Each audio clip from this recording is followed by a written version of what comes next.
Aladdin lies to people. Opening up and releasing everything and connecting is death. You are going to die. You're going to lose everything. You like that movie, Aladdin? It's one of my favorites, the Disney classic animated film. I watch it with my kids all the time. And one thing I like about it is how they get attachment right. Aladdin has an avoidant attachment style. He wants to connect to people, but he doesn't believe it's possible. He thinks he has to lie, he has to schmooze, he has to steal, he has to do all kinds of things. And he's not a bad person, which is great because so often we see people with avoidant issues portrayed as awful monsters. And people with avoidant issues are not evil people. They just don't believe anyone will accept them for who they are, so they push everyone back at arm's length. That's a big piece.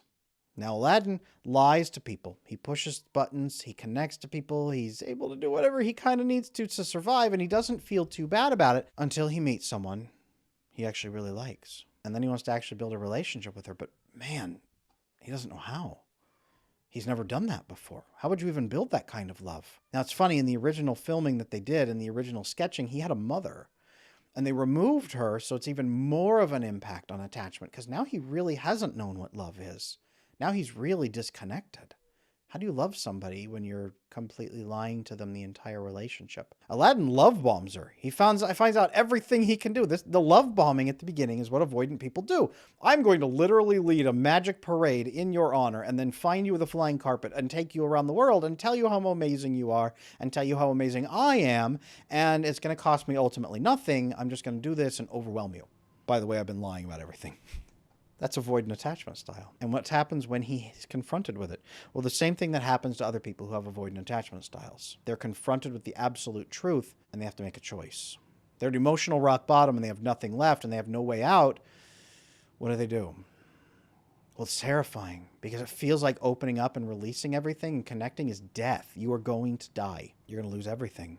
And in the end, that's what Aladdin chooses, is to choose to risk losing everything for the sake of living to his principles and at least becoming someone he can respect so he doesn't hurt the people he loves. He builds healthy attachment with a number of people. Jasmine, Genie, his friend Abu. He builds attachment with 3 people. And I keep telling people you need good acceptance from 2 to 3 healthy people in your life to really make it count. Genie is his conscience and teaches him good attachment. And then he builds it. And then he stops faking. And he opens up and he says, all right, here's who I am. And he's loved and accepted. And it changes the society, first of all.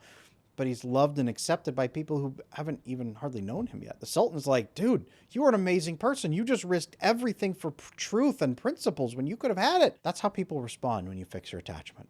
Aladdin is a fantastic story about attachment. And I love it. I hope you love it too.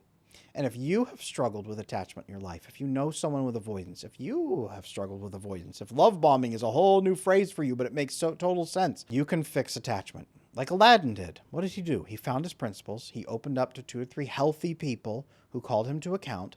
And then he stepped forward and made that choice and lived to his principles. And it worked out. And that's how attachment works. It's not a fairy tale and it's not just a Disney movie. It works. You can make this happen too. I can show you how. I got tons of links in my description. Check them out. I have so many resources for you. My bootcamp course, my attachment bootcamp course is probably the best one, but it's in there. There's so many things in there. You can do this. You can fix your attachment. Make sure you follow me. Make sure you subscribe. Check out everything on this channel because you're going to want to learn all about attachment and how to fix it.